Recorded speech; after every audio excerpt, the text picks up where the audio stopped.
নমস্কার বন্ধুরা, সনাতন মোটিভেশন চ্যানেলে আপনাদের সবাইকে স্বাগত। বন্ধুরা, আজ 10 জুলাই 26শে আষাঢ় শনিবার। আজকের দিনেই পালিত হচ্ছে পবিত্র যোগিনী একাদশী এবং যারা গোস্বামী মতে রয়েছেন তারা এই একাদশী পালন করবেন 11 জুলাই 27শে আষাঢ়। আষাঢ় মাসের কৃষ্ণপক্ষের একাদশী হলো যোগিনী একাদশী।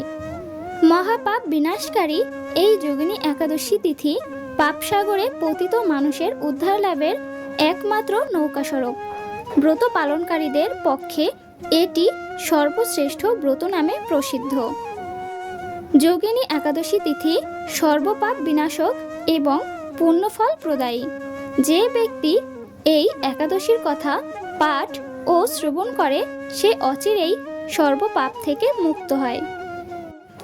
একাদশীতে অন্ন ভোজন করলে ব্যক্তি যেমন নরকবাসী হয়, তেমনি অন্যকে অন্ন ভোজন করালেও নরকবাসী হয়। কাজেই একাদশী ব্রত পালন করা আমাদের সকলেরই কর্তব্য। আজকের দিনে অনেকেই হয়তো এই একাদশী ব্রত পালন করছেন এবং যারা কোনো কারণবশত এই একাদশী ব্রত পালন করতে পারছেন না, তারাও ভগবানের সম্মুখে একটি প্রদীপ প্রজ্বলন করে ব্রত কথাটি অবশ্যই শ্রবণ করবেন। তাতেও এই ব্রতের পূর্ণ ফল অনেকাংশেই লাভ করা সম্ভব। বন্ধুরা, আজকের এই ভিডিওতে আমরা একাদশীর সংকল্প মন্ত্র, পারণ মন্ত্র, যোগিনী একাদশী ব্রত কথা এবং যোগিনী একাদশীর পারণের সময়সূচি সম্পর্কে জেনে নিব। আশা করছি দর্শক বন্ধুরা ভিডিওটি দেখে আপনাদের ভালো লাগবে।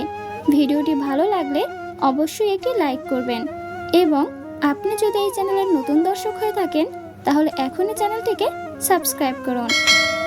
তাহলে শুরু করা যাক যোগিনী একাদশী ব্রত কথা। জয় শ্রীকৃষ্ণ, রাধে রাধে। আষাঢ় মাসের কৃষ্ণপক্ষিয়া যোগিনী একাদশী ব্রত মাহাত্ম্য ব্রহ্ম বৈবর্ত পুরাণে যুধিষ্ঠির শ্রীকৃষ্ণ সংবাদে বর্ণিত আছে।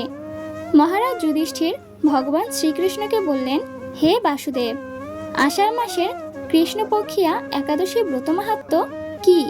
কৃপাবশত আমার কাছে বর্ণনা করুন। ভগবান শ্রীকৃষ্ণ স্মিত হেসে এই একাদশীর মাহাত্ম্য বলতে শুরু করলেন। হে মহারাজ, সকল পাপ বিনাশিনী ও মুক্তিপ্রদ এই উত্তম ব্রতের কথা বলছি, আপনি শ্রবণ করুন।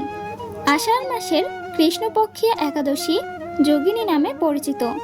মহাপাপ বিনাশকারী এই তিথি পাপসাগরে পতিত মানুষের উদ্ধার লাভের একমাত্র নৌকাস্বরূপ। ব্রত পালনকারীদের পক্ষে এটি সর্বশ্রেষ্ঠ ব্রত নামে প্রসিদ্ধ। এই প্রসঙ্গে আপনাকে একটি পবিত্র পৌরাণিক কাহিনী শোনাই। এক সময় অলকানগরে শিব ভক্ত পরায়ণ কুবের নামে এক রাজা ছিল। তিনি প্রত্যহ শিব পূজা করতেন। তার হেমমালী নামে একজন মালী ছিল এবং সে প্রতিদিন শিব পূজার জন্য মানস সরোবর থেকে ফুল তুলে যক্ষরাজ কুবেরকে দিত। বিশালাক্ষী নামে হেমমালীর এক পরমা রূপবতী পত্নী ছিল। সে তার সুন্দরী পত্নীর প্রতি অত্যন্ত আসক্ত ছিল। একদিন মালী তার স্ত্রীর প্রতি কামাসক্ত হয়ে পড়ল এবং রাজভবনে যাওয়ার কথা সে ভুলে গেল। বেলা 2 প্রহর কেটে গেল। অর্চনের সময় চলে যাচ্ছে, কিন্তু ফুল এসে পৌঁছালো না। সব দেখে রাজা অস্থির ও বিচলিত হলেন। মালীর বিলম্বের কারণ অনুসন্ধান করতে এক রাজদূত প্রেরণ করলেন তার বাড়িতে। রাজদূত সবকিছু পর্যবেক্ষণ করে রাজাকে জানালেন, হে রাজন, হেমমালী গৃহে স্ত্রীর সাথে আনন্দে মত্ত। দূতের কথা শুনে রাজা পরায়ণ কুবের রেগে তখনই মালীকে তার সামনে হাজির করতে নির্দেশ দিল। এদিকে মালী পূজার সময় অতিবাহিত হয়েছে বুঝতে পেরে অত্যন্ত ভয় পেল। তাই স্নান না সেরেই সে রাজার কাছে উপস্থিত হলো। তাকে দেখা মাত্র রাজা কুবের ভীষণ ক্রোধান্বিত হয়ে চোখ রাঙিয়ে গলার শিরা ফুলিয়ে ধমক দিয়ে বললেন, ওরে পাপিষ্ঠ দুরাচার, তুই দেবপূজার পুষ্প আনতে অবজ্ঞা করিস, রাজকাজে অবহেলা করিস, তাই আমি তোকে অভিশাপ দিচ্ছি, তুই শ্বেত কুষ্ঠগ্রস্ত হয়ে যা এবং তোর প্রিয়তমা ভার্যার সাথে তোর চিরবিয়োগ সংগঠিত হোক। ওরে নীচ, তুই এখনই এই স্থান থেকে ভ্রষ্ট হয়ে অধোগতি লাভ কর। কুবেরের এই অভিশাপে হেমমালী তার পত্নীর সাথে স্বর্গভ্রষ্ট হয়ে দীর্ঘকাল যাবৎ কুষ্ঠরোগ ভোগ করতে লাগলো। রোগের তীব্র যন্ত্রণায় সে নরক যন্ত্রণা দিনের পর দিন ভোগ করতে লাগলো। দিন কিংবা রাত কখনোই সে সুখ পেত না। এভাবে শীত গ্রীষ্মে প্রচণ্ড বেদনায় বহু কষ্টে সে জীবনযাপন করতে লাগলো। কিন্তু দীর্ঘদিন মহাদেবের অর্চনের ফুল সংগ্রহের সুকীর্তির ফলে সে শাপগ্রস্ত হয়েও বৈষ্ণব শ্রেষ্ঠ শিবের বিস্মরণ কখনো হয়নি। একদিন হেমমালী ভ্রমণ করতে করতে হিমালয়ে শ্রী মার্কণ্ডেয় ঋষির আশ্রমে উপস্থিত হলো।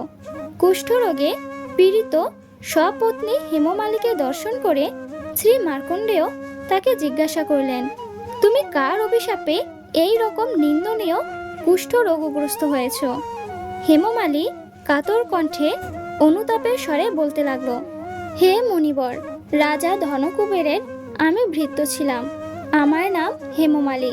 আমি প্রত্যহ মানস সরোবর থেকে ফুল তুলে শিব পূজার জন্য রাজাকে দিতাম, কিন্তু দুর্ভাগ্যক্রমে একদিন স্ত্রীর মনোরঞ্জন হেতু কামাসক্ত হওয়ায় সেই ফুল দিতে বিলম্ব হয়।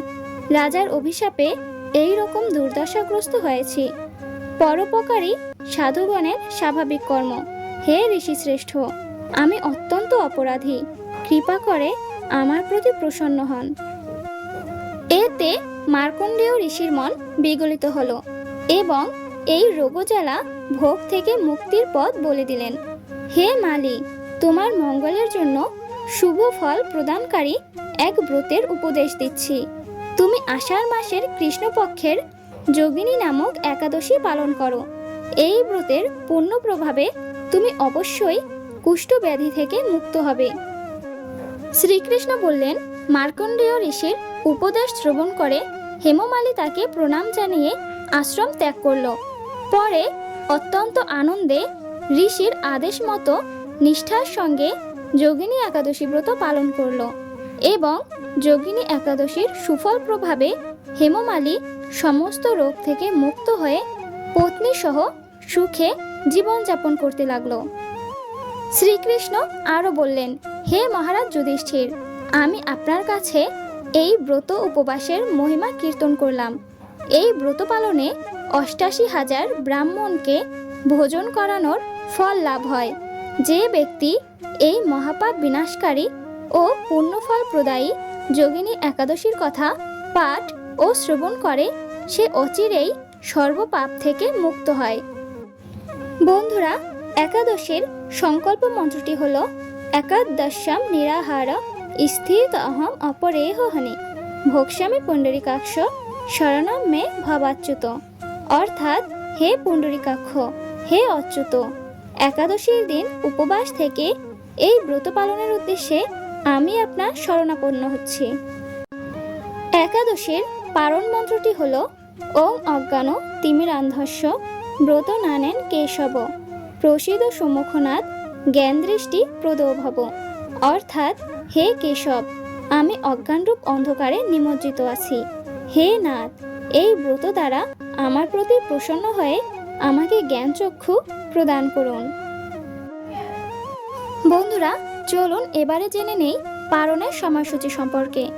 যারা 10 জুলাই যোগিনী একাদশী ব্রত পালন করবেন, তারা পারণ সম্পন্ন করবেন 11 জুলাই 7:38 থেকে 9:59 মধ্যে, এবং যারা 11 জুলাই একাদশী ব্রত পালন করবেন, তারা পারণ সম্পন্ন করবেন 12 জুলাই 5:19 থেকে 8:01 মধ্যে। আশা করছি দর্শক বন্ধুরা, ভিডিওটি দেখে আপনাদের ভালো লেগেছে। ভিডিওটি ভালো লাগলে অবশ্যই একটা লাইক করবেন।